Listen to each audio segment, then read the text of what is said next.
Assalomu alaykum hammaga. Sizlarni yana bir bor Dalda podkastda ko'rib turganimdan benihoyat xursandman. Har doimgidek Kamina, Abubakr Ibrohimov hamda ustozim Akobir Abdullayev bilan birgalikda. Hammaga assalomu alaykum. Xo'p, bugungi sonimizda biz genetika haqida gaplashamiz. Shu bois bugun qiziqarli mavzu bo'ladi va nima deydi? Xalqimiz orasida tarqalgan turli xil miflarni ham bitta ko'rib chiqamiz. Nima edi? Qon bilan kirgan jon bilan chiqadi. Qazisan, qartasan, asl zotingga tortasan degan narsani biz psixologik jihatdan ko'rib chiqamiz va sport psixologiyasi umuman hayotdagi, sportdagi istalgan sohadagi oliy natijalarga erishishda shu narsa qanchalik muhim degan savolga javob beramiz. Xo'p, ustoz, bo'lmasa o'zi mana genetika deymiz. O'sha genetika bu nima va uni fundamenti nimalardan iborat? Xo'p, genetikada biz o'zbek tilida irsiyat deymiz va shunday bir nazariya bor. Umuman genetik olimlar bor va u olimlar bu narsani o'ziga xos tarzda isbotlashgan. Insonni ajdodlaridan keyingi avlodlarga o'tadigan, demak, tashqi omillar, tanasiga oid, ko'rinishiga oid faktorlar bor va shu bilan birgalikda aynan o'sha genetik omillar nafaqat tashqi ko'rinish, balki insonni tana tuzilishi, balki muayyan fikrlar, muayyan dunyoqarash, muayyan qobiliyatlar ham ajdodlardan avlodlarga o'tadi degan shunday nazariya bor. Va bu nazariya ekanligini, bu qoida belgilab qo'yilgan o'zgarmas qonuniyat emas ekanligini biz siz bilan bugun ko'rib chiqamiz. 100% fakt degan narsa yo'q. Va umuman olganda bu rostdan ham 100% fakt emas. Mana misol uchun bu kitobni o'qigan bo'lishingiz mumkin. 3dan keyin kech degan kitob ko'zga tushgan. Masari Ibukani kitobi. Va umuman bola tarbiyasi erta rivojlanish bo'yicha dunyodagi bestsellerlardan biri sanaladi. Endi bu kitobga ko'p to'xtalmaymiz. Albatta, misol uchun tarbiyachilar, trenerlar va umuman kattalar orasiga qo'shilgan yoshlarga mas'ul hamma bu kitobni bitta o'qib chiqish kerak deb o'ylayman.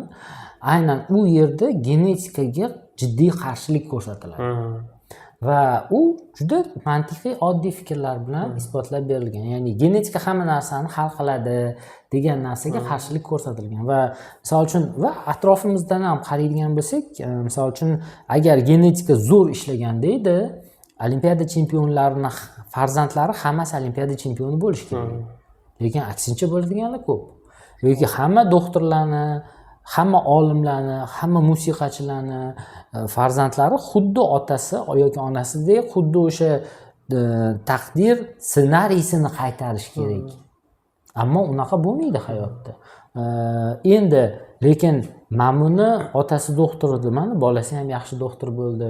Mamuni otasi aytaylik sportchi edi, mana bolasi ham yaxshi sportchi bo'ldi. Ana uni onasi aytaylik san'atkor edi, mana bolasi ham shunaqa san'atkor bo'ldi degan narsa nimaga unaqa bo'ldi? Mana genetika, mana genetik kodlar, genetik dasturlash, irsiy dasturlar avtomatik ishlab ketdi deydigan qatlam ham bor. Lekin aslida u ko'zini ochib ko'ribdiki, san'atdan boshqasini ko'rmagan. Shuning uchun uni dunyoqarashi san'atdan iborat bo'lib qolgan. Yoki haligi sportchi aytaylik, u ko'zini ochib o'zini tanishi bilan faqat sport jarayonlarini ko'rdi va o'sha muhitda katta bo'ldi va bundan boshqa narsa yo'q. Eng optimal, eng qulay shu ekan va men ham shuni tanlayman degan fikr bo'ladi. Lekin variantlarni ko'p ko'rganlarda sportdan boshqa misol uchun san'at bor ekan, san'atdan boshqa IT bor ekan, ITdan boshqa aytaylik harbiylik bor ekan, harbiylikdan boshqa aytaylik misol uchun geologiya bor ekan, geografiya bor ekan degan fikr bo'ladi. Misol uchun psixologiyada ham psixogenetika bor. Xo'p, o'zi biz psixogenetika haqida gaplashmoqchi emas edik. Lekin hozir shu podkast boshlanganda kelib qoldi shu narsani ham bir aytib ketishimiz kerak ekan deb. Savolingizni aytingchi oxirigacha. Psixogenetika degan narsa bor va u ko'pchilik bu narsa insonlar ikkiga bo'lib qo'ygan. Kimdirlar uni faqat qoralaydi, kimdirlar esa yo'q deydi. Bu biz uchun kerak, shunchaki hali sizlar tushunib yetmagansilar degan guruhga bo'lib qo'ygan. O'zi aslida buni mohiyati nimada? Xo'p, endi psixogenetika bu psixologiya fan tarmoqlari orasida eng kam o'rganilgan va juda katta ilmiy tadqiqotlarga ehtiyoj sezayotgan psixologiyani bir yo'nalish sanaladi. Masalan, ijtimoiy psixologiyada shu darajada ko'p tadqiqotlar o'tkazilganki, sotsiologiya ortda qolib ketganda.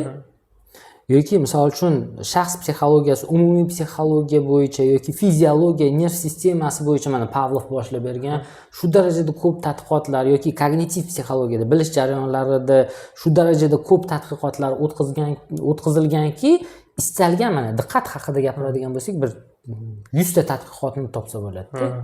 Xotira haqida 1000 ta tadqiqot topsa bo'ladi. O'tkazilgan, isbotlab berilgan mana hisob kitob qilib, matematik, statistik tahlil bilan ujani nimaydi, raqamlarni bundoq ko'rganda odam biror bir g'oya haqida o'ylay olmaydigan darajada shu darajada ko'p tadqiqotlar o'tkazilgan. Baribir va o'tkazilishda davom ettiryapti. Lekin psixogenetikada ratsional, aytaylik, uzoq muddatli, konkret tadqiqotlar men o'qimaganman. Endi bu degani umuman yo'q degani emas-da. Katta ehtimol bilan juda kam bo'lsa kerak deb o'ylayman. Shuning uchun psixologiyani eng kam tadqiq etilgan sohalardan biri. Lekin oxirgi paytlardagi trendga chiqib ketgan psixogenetika bu falsafa. Falsafa desam faylasuflarga tegib ketishi mumkin-da. Bu ezoterikaga aylanib ketgan desa ham bo'ladi. Parapsixologlarning yangicha qurol. Ya'ni yoki uni nomidan foydalanib, nomi qoralashga bo'lib qoladi, to'g'rimi? Shunaqa desa ham bo'ladi. Mana misol uchun O'zbekistonda psixogenetika fanini darsini bera oladigan sanoqli professorlar bor-da. Ustoz professorlardan sanoqlisi psixogenetika fanidan dars bera oladi. Lekin hozir bitam u haqida gapiramiz. Lekin mayli bit demaylik-ku, haqorat qilib qo'ydik-a o'zi. Nima aytsam bo'ladi? Xo'p, umuman olganda mana ustoz professor, psixologiya fanlari doktor, professor darajasidagi sanoqli ustozlar bor deb o'ylayman. Psixogenetikani fan sifatida tushuntirib bera oladi. Endi psixogenetikadan kurslar o'tayotganlar bor-da. Marafonlar qilayotganlar bor. Va u yerdagi asosiy g'oya sendagi muammolarning hammasi sendan oldingi ajdodlaring sababli va sen o'sha ajdodlaringdagi qaysidir narsalarni kechirib oladigan bo'lsang, sendagi hozirgi narsalar o'zgaradi. Va ajdodlarni seni hozirgi holatingda shunaqa ayblari bor, ularni kechir bilan o'tib ketadigan narsalarda kechirasan u bugunni o'zida san o'zing uchun qilishing mumkin bo'lgan, bugunni o'zida san o'zing uchun qabul qilishing mumkin bo'lgan qarorlar, chiqarishing mumkin bo'lgan xulosalar va o'rningdan shundoq turib kirishing mumkin bo'lgan ishlarga kirisha olmayotganing, qarorni chiqara olmayotganing, keyinga qoldirayotganing bu o'zingning aybing xolos. Sendan oldingi ajdodlaringni umuman bunga aloqasi yo'q. Bu seni hozirgi dangasaling, yangi hozirgi seni maqsad sari intira olmasliging, hozirgi seni dunyoqarashing torligi va hozirgi seni biliming yetarli emasligi va shuning uchun sen nimagadir qo'l ura olmayotganing.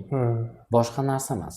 To'g'ri. Va zamonaviy qo'shtirnoq ichidagi psixogenetikani aytaylik, ratsional psixologiya bor, gumanistik psixologiya bor, aytaylik, kognitiv psixologiya bor. Shunchaki yo'qqa chiqarib yuboradi.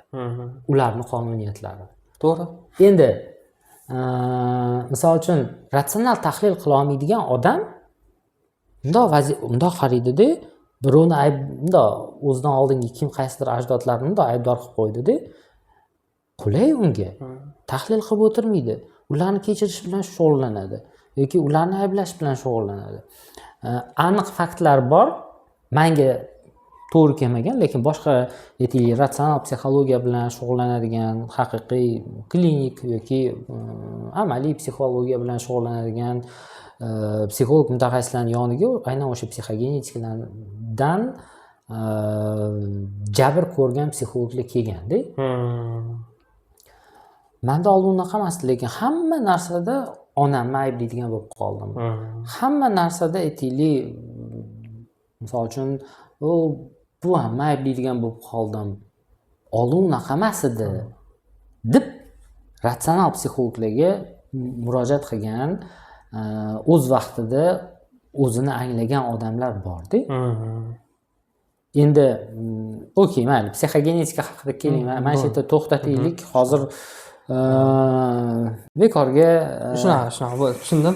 Bo'lmasa anaqa o'tsa, endi ijtimoiylashuvdan kirib kelib, xalqdan kirib kelib, keyin sportchilarga sakrab o'tib ketamiz. Mana ko'p eshitamiz, misol uchun otang qanaqa bo'lsa, sen ham shunaqa bo'lasan.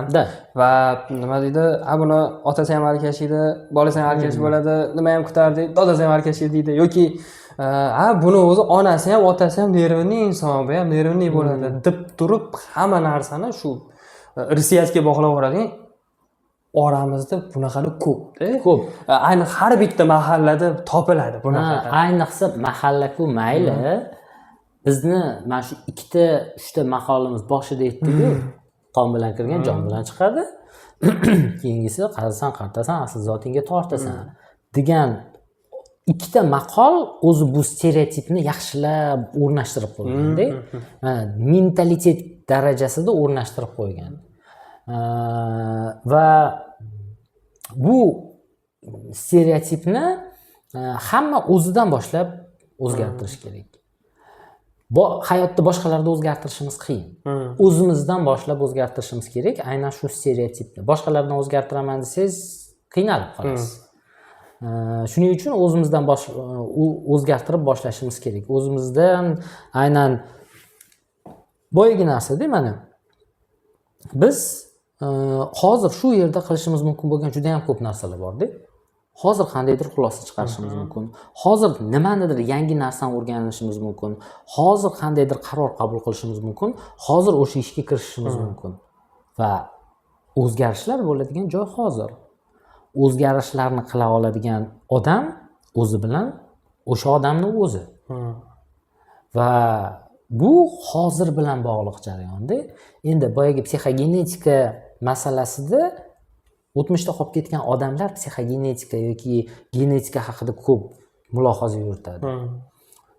Ya'ni ular o'tib ketgan narsani boricha qabul qila olmagan, o'tib ketgan narsani, ya'ni taqdirni bir sinovi yoki bir vaziyati deb qanday bo'lsa shundayligicha qabul qilmagan va taqdirni o'tib ketgan joyiga rozi bo'lmagan. Mana shunaqa narsa bor. Bizning e'tiqodimizda bor. Ya'ni yaxshilik ham nima bo'lsa ham hammasi Allohdan va bu taqdirga hammasiga shunchaki ko'nish kerak. Xo'p, qo'limni ko'taraman, bu taqdir, qabul qilaman. Endi lekin norozilar taqdiriga va taqdirga norozilar aynan genetikani anaqa ushlab oladi. Taqdirga to'g'ridan to'g'ri bir nima deya olmaydi. E'tiqodga yo'l qo'ymaydi, lekin genetikaga nima ajdodlar anaqasiga ular odam bo'lgan. O'sha odamlarga xohlagancha nima qiladi. Ya'ni shu genetika orqali o'sha qadardan norozi bo'lishdek gapda. Shunaqa demoqchi edim. Aslida norozilik bu. Biz u yerda hech nimani o'zgartira olmaymiz. Biz u yerda hattoki o'ylashga haqqimiz yo'q. O'sha joydagini tahlil qilishga haqqimiz yo'q. Tahlil qilganimiz bilan u yerda hech nimani o'zgartira olmaymiz. To'g'ri. Lekin hozir shu yerda nimanidir tahlil qilib, hozir shu yerda nimanidir o'zgartirishimiz mumkin. Aytmoqchi bo'lgani boya o'sha bu deyishadi va eshitadigan odamlar, misol uchun yoshlikdan shunaqa gapni eshitib kelgan, ayniqsa misol uchun oilaviy munosabati yomon bo'lib, keyinchalik buzilib ketganlar bo'ladi-yu. Ana unaqa insonlarda endi bolalar shuna eshitib katta bo'lgandan keyin bu avtomatik himoya mexanizmi ishlab ketib qoladi. Qayerdadir, qachondir, kimdir nimadir deb qolsa, o'zim ham yaxshi inson edim, lekin meni otam mana bunaqa bo'lgan, onam mana bunaqa bo'lgani uchun men mana bunaqa bo'lib qoldim deb o'sha o'tmishdagi voqealarni qilib turib aytadi, shuning uchun men ham otamga o'xshab ketdim deb qo'yadi. ya'ni bu yoqda o'sha misol uchun psixogenetika emas, bu yoqda himoya mexanizmidan foydalandim. O'tmishdagi narsani turib. Himoya mexanizmi ham, keyin bu tafakkur tarzi ham. Mana misol uchun u faqat o'sha shablonni ko'rganda, unda boshqa shablon yo'q. Shuning uchun u shunday xulq-atvorni yuritadi. Agar unda boshqa xulq-atvor shablonlari bo'lganda edi, u boshqa xulq-atvor shablonlarini ham o'zida, fikrlashida ishlatgan bo'ladi. Fikrlarimiz ham shablonlardan iborat. Sizga qaysi fikrni qanchalik ko'p aytishgan bo'lsa, siz o'sha fikrni haq deb bilaverasiz. Endi masalan, ikkinchi tomoni bor-da, sizga bitta odam bitta narsani ko'p gapirdi-da, 10 ta odam 10 xil narsani ko'p gapirdi va sizda tanlovlar bo'ladi. Siz tanlov qila olasiz fikrlaringizda va xulq-atvoringizda ham siz tanlov qila olasiz. Sizda turli xulq-atvor shablonlari bo'ladigan bo'lsa, istalgan sizga nisbatan aytaylik noto'g'ri munosabatga agressiya bilan javob qaytarish shabloni bo'ladigan bo'lsa, siz faqat istalgan vaziyatda agressiv bo'lasiz. Hamma bilan urushaverasiz, hammani haqorat bilan vaziyatdan chiqib ketishga harakat qilaverasiz. Hammaga faqat negativ munosabatda bo'lib, vaziyatdan chiqish kerak yoki mumkin degan shablon bo'ladi. Buni ustiga gohida jim ketish mumkin. Gohida o'sha yerdan nima vaziyatni yaxshi tomonga o'tkazib, kayfiyatni yaxshilab ketish mumkin. Yoki jahli chiqish mumkin, lekin birovni sindirish mumkin emas. Yoki mana odamda nimadir bo'lishi mumkin-da, bu narsani nariyoqqa bildirmasligi mumkin. Va bu yerda boshqa narsalar ham bor-da, emotsional intellekt deymiz yoki sotsial intellekt deymiz. Boshqa faktorlar ham bu yerda ishlaydi. Xo'p, endi sportchilarga o'tamiz. Sportni bilamiz, misol uchun tana qurish sportida genetika deyishadi yoki boksyorlarda genetik ustunligi jihatlari katta, bu zo'r manaqa bo'ladi deydi. Misol uchun futbolda ham bo'yi, misol uchun tezligi, oyoqlari uzun aytiladi. Ya'ni ko'p genetikaga bog'lab kelishadi, lekin juda ko'p topoviy sportchilar, mana degan sportchilar, ularda bundoq qarasa, undan ko'ra genetik jihatdan kuchliroq raqibi bo'ladi. U unchalik bo'lmasa, lekin u uni har doim yutib qo'yadi. Ya'ni tarixda bunaqa narsa juda ko'p bo'lgan. Lekin baribir har doim misol uchun tanlovlar kelayotganda genetikasi yaxshiroq va 2-3 ta plyusi bor va bitta sportchi 2-3 ta plyusi bor. Bo'lib qolsa genetikasi yaxshirog'ini tanlashadi baribir. O'zi shu narsaga qanaqa munosabatdasiz? Bitta narsa, mana sportda ismi esimdan chiqib qoldi. NBA tarixida bo'yi juda past bo'yli bitta basketbolist bor, hali ham o'ynaydi adashmasam. Shuni hozir ismini qidirib topmoqchi edim, mayli. Va u uncha bo'yi baland basketbolchilarni dovdiratib, realni misol uchun katta natijalar, katta misol uchun skorlarni qilgan, katta ochkoni jamoasiga olib bergan o'yinchilardan va o'sha o'zidan aytaylik teng baravar darajadagi uzun basketbolchilarni dahshatga soladigan va ularga raqobat, bosim qila oladigan bo'yi past basketbolchi bor. Va bu yerda genetika ishlamayapti-da.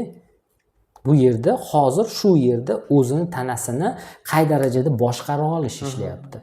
Hozir va shu yerda tanasini yanada boshqara olish uchun aqlini maksimal ishlatish va shu paytgacha maksimal trenirovka qilganligi ishlayapti. Misol uchun uni ota-onasi kim bo'lganligi hech kim bilmaydi.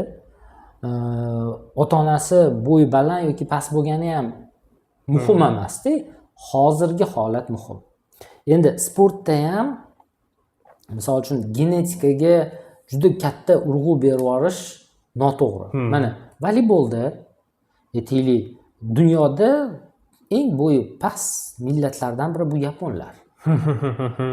Lekin yaponlar hozir voleybolda eng top darajada. Va SSR terma jamoasi oldin voleybol bo'yicha o'qib chiqqan edim tarixini. Eng to'pli bo'lgan, hammani qaqshatgan. O'shanda Yaponiya finalda, Olimpiada anaqasida finalda to'g'ri kelib qolishgan. Final va Yaponiyada misol uchun SSR bo'yi eng past 185 dan boshlansa, Yaponiyaning eng bo'yi baland 182 bo'lgan. Bu shunaqa bo'lgan. o'sha o'yinni yutgan va o'sha o'yinni man xulosasini o'qiganimda shunaqa deyilganki, yaponlar g'alaba qozongani sababi ular anaqa nima deydi, kuchli blok qo'ygani uchun yoki gap bo'yda emas, ular shunchaki smart o'yin ko'rsatib bera olgan. Deb anaqasini o'qigan edim. Shuning uchun mana yana bitta narsa borda, genetika deymiz-ku, bu mani hozirgi holatim degani hamda. Bunga esa mani genetikam, mani ota-onam sababchi. Mana misol uchun bundoq qarayman, aytaylik, otamni bo'yi shuncha, onamni bo'yi shuncha, meni esa bo'yim shuncha. Demak, bu meni bo'yim ulardan o'tgan. Endi sportchi o'ylayapti-da buni. Va bo'yim aytaylik 1.82 va men aytaylik voleybolchi yoki basketbolchiman. Va asosiy kamchiliging nimada deb o'ylaysan desa, qarang, texnik, taktik, jismoniy tayyorgarlikdagi kamchiliklar emasda, shu bo'yim pastroq deyapti. Va hozirgi aytganingiz bu real fakt bo'lgan. Misol uchun sportchilar orasida bo'lgan xuddi shunaqa, shunga o'xshagan holatlar bor. Mayli sport turini aytmaymiz va xo'p, shu bo'yim pastroq deydi. Xo'p, qanchadan beri men shu kamchilik bilan yashayapsan? 3 yildan beri shu haqida ko'p o'ylayman. 3 yildan beri shu kamchilik uni imkoniyatlarini to'sib yuribdi. Ana imkoniyatlarga просто to'siq qo'yapti. U balandroq sakrash haqida o'ylab ko'rmagan. U jismoniy tayyorgarligini yaxshilab, aytaylik, top trayektoriyasini topib, unga yetib borib, aytaylik, misol uchun pastga tushib ketayotgan, minus ochko bo'lishi mumkin bo'lgan topga yetib olish haqida o'ylamagan yoki boshqa narsani o'ylamaganda, aynan shu to'siq uni rivojlanishdan to'sib turibdi. Ya'ni men bu yerdagi to'siq xolos. Meni bo'yim past. Yoki aytaylik, meni qo'lim kaltaroq raqibimga qaraganda. Yoki meni oyoqlarim kaltaroq raqibimga qaraganda. Endi bitta zo'r narsani anaqa qildim. O'tgan kuni, 2 kun oldin bitta kino ko'rdim. Gnev degan kino, ya'ni jahl degan kino. Denzel Washingtonmi o'ynagan, adashmasam. Va u yerda trener sifatida bitta kichkina qizchani trenirovka qilyapti-da. Va haligi trenirovkani o'tkazdi va haligi qizchada suzishda yaxshilanish bo'ldi-da. Bundoq anaqadan basseyndan chiqyapti-da. "O, men zo'rman-a, men qoyillatdim-a, men klassnayaman-a" deyapti-da. "Zo'rman-a" desa, "Yo'q. Zo'rlar va yomonlar bo'lmaydi" deyapti. "Есть тренированный, натренированный и нетренированный" deyapti-da. Ya'ni trenirovka qilganlar bor. Ya'ni mashqlantirilganlar bor va mashqlantirilmaganlar bor deyapti. Sen mashqlantirilgansan xolos deyapti-da. Bu vobshe men o'sha yerdan etim jimirlab ketdim-da. Shu darajada qanaqa zo'r tushuncha-da. Va istalgan sohada biz shunchaki mashqlantirilgan bo'lishimiz mumkin, mashqlantirilmagan bo'lishimiz mumkin. Mana muammo.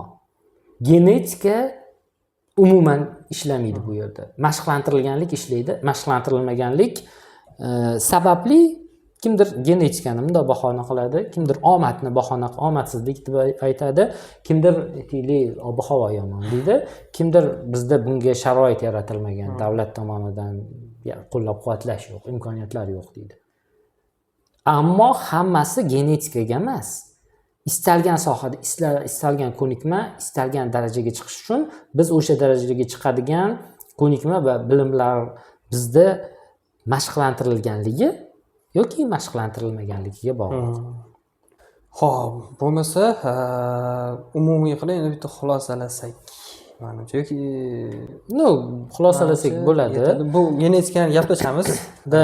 Umuman olganda shu yerda va shu podkastda men misol uchun kimdadir aynan genetika irsiyat ajdodlari avlodlaridan u odamga, shu sportchigami, mayli kim bo'lishidan qat'iy nazar, unga bo'layotgan salbiy ta'sirni to'xtatishni xohlardim. Genetika hayotimizda bir nimalarni juda katta miqyosda hal qilib yuborishiga ishonishni to'xtatishni xohlardim va umuman genetikani ani qon bilan kirgan jon bilan chiqadi degan narsani shu yerga ko'mishni xohlardim. To'g'ri. Va umuman olganda mana shu xulosa bilan давайте yakunlaylik. Ya'ni har qanday soha, har qanday yo'nalish va har qanday bir natijaga chiqishda bizga kerakli ko'nikmalar mashqlantirilgan bo'ladi yoki mashqlantirilmagan bo'ladi. Mashqlantirilganlar darajada o'saveradi. Mashqlantirilmaganlar darajada pasayaveradi. Odatda genetika, irsiyat, ajdodlardan nimadir sababli deganlar bu o'sha mashqlantirilmaganlar xolos. Shug'ullanishni istamagan. Nimani yoki dangasalar xolos. Shunaqa. Hayot sizniki, tanlov ham sizniki. Uni qanday yashab o'tish ham sizni tanlovingiz hisoblanadi. Bugungi aytmoqchi bo'lgan gaplarimiz shulardan iborat edi. Agar video yoqqan bo'lsa, albatta kanalga obuna bo'ling, videoga like bosib qo'ying hamda o'z do'stlaringiz bilan bo'lishing. Keyingi sonlarda ko'rishguncha, xayr. Sog' bo'linglar.